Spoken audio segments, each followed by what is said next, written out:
Assalamualaikum warahmatullahi wabarakatuh. Saya Nur Afika binti Abdullah memegang kad matriks KID 24060451. Hari ini saya ingin memberi pandangan kritis yang berkaitan dengan dasar pembangunan pendidikan di Malaysia yang fokus kepada struktur sistem pendidikan. Yang pertama ialah pengenalan kurikulum standard sekolah KSSR. Dia nak memperkenalkan pendekatan pembelajaran ni, dia nak berasaskan hasil pembelajaran learning outcomes yang lebih fleksibel dan iteratif berbanding dengan kurikulum lama yang berorientasikan kandungan semata-mata. Antara ciri KSSR ni adalah dengan penekanan terhadap kemahiran berfikir aras tinggi.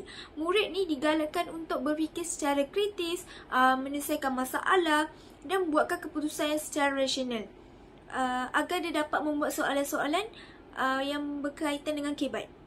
Okey, yang kedua ialah pendekatan pembelajaran yang berpusatkan murid.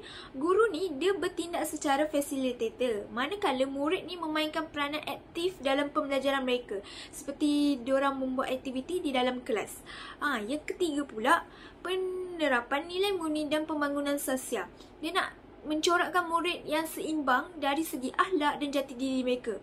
Okey, KSSR ni disusun ikut tahap pembelajaran. Tahap 1 ialah tahun 1, 2, 3 dan tahap 2 ialah 4, 5, 6 dengan pelbagai mata pelajaran yang telah disusun semula untuk beri ruang kepada perkembangan murid secara optimum. Bismillahirrahmanirrahim. Assalamualaikum warahmatullahi wabarakatuh. Saya Nur Aisyah Afifah binti Azman, nombor matriks KID 2406045155. Saya ingin memberi pandangan kritis mengenai struktur sistem. Walaupun dasar pembangunan pendidikan Malaysia menekankan pendidikan untuk semua, struktur sistem pendidikan masih menunjukkan jurang ketara antara sekolah di kawasan bandar dan luar bandar, terutama dari segi infrastruktur dan akses teknologi. Baiklah, aspek ketidakseimbangan yang pertama ialah infrastruktur fizikal.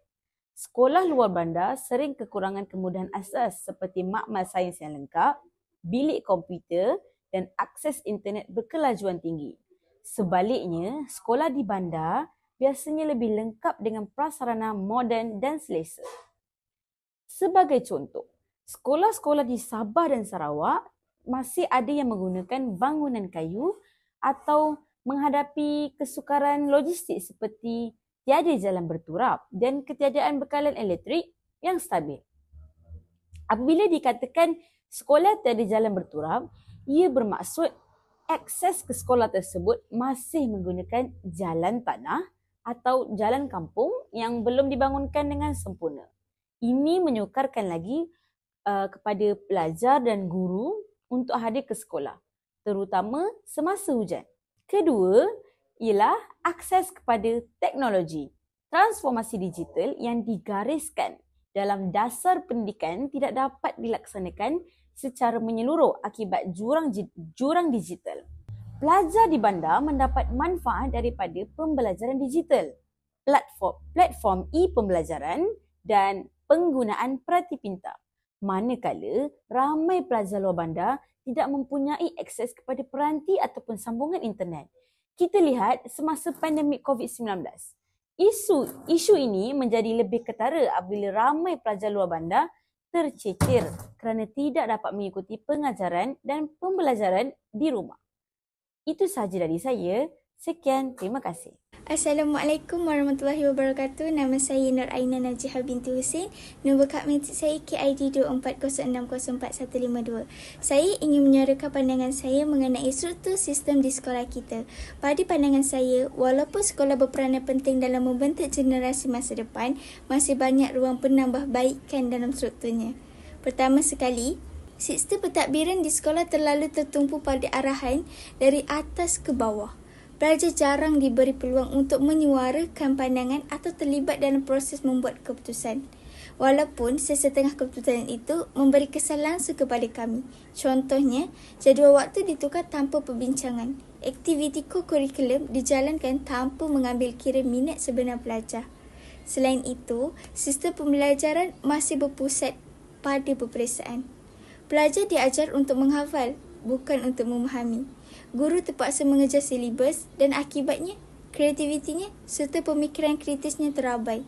Bukan semua pelajar cemerlang dengan cara yang sama, tetapi sistem ini yang mengukurkan kecemerlangan berdasarkan angka semata-mata. Struktur sistem bimbingan pula tidak cukup menyeluruh.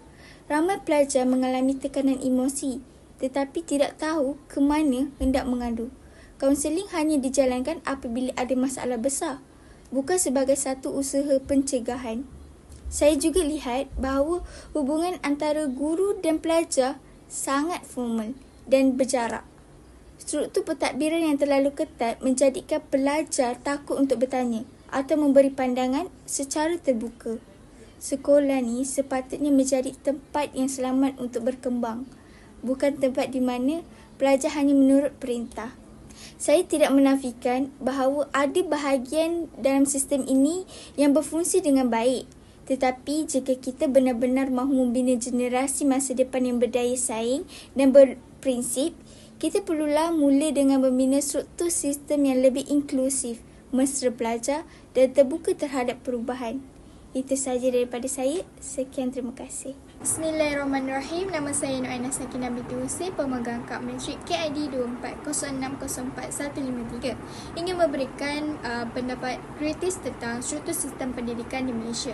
Saya berpendapat bahawa struktur sistem pendidikan di Malaysia yang telah dibina dengan asas yang menyeluruh merangkumi pendidikan prasekolah hingga ke peringkat tinggi. Namun sistem ini masih menghadapi pelbagai cabaran yang memerlukan reformasi menyeluruh dan berterusan. Menurut Kementerian Pendidikan Malaysia, antara fokus utama mereka kini ialah penstrukturan semula sistem prasekolah, pembangunan kurikulum persekolahan 2027 dan pelaksanaan agenda reformasi sekolah. KPM juga sedang membangunkan Pelan Pendidikan Baharu 2026 hingga 2035 yang bertujuan untuk menjadikan pendidikan lebih inklusif dan berkualiti. KPM turut mengakui bahawa jurang pencapaian murid, terutama dalam kemahiran asas seperti membaca dan mengira, masih membimbangkan. Laporan Bank Dunia menunjukkan hanya 58% murid Malaysia mahir membaca menjelang akhir darjah 5, jauh lebih rendah berbanding dengan negara jiran seperti Vietnam. Ini menunjukkan bahawa walaupun struktur pendidikan tersedia, berkesan dan pelaksanaan masih diperlu perbaiki.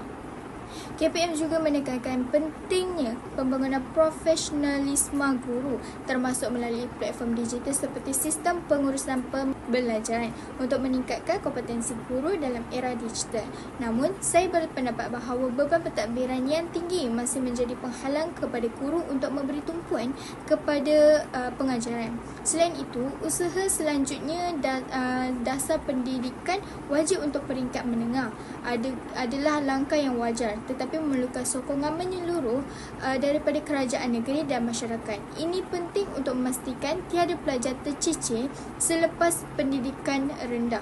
Saya juga bersetuju dengan kenyataan Menteri Pendidikan bahawa reformasi sebenarnya harus bermula dari bilik darjah, bukan hanya dasar ini. Melaksanakan perubahan perlu berlaku dalam pendekatan pengajaran, hubungan guru dan murid serta suasana pembelajaran harian.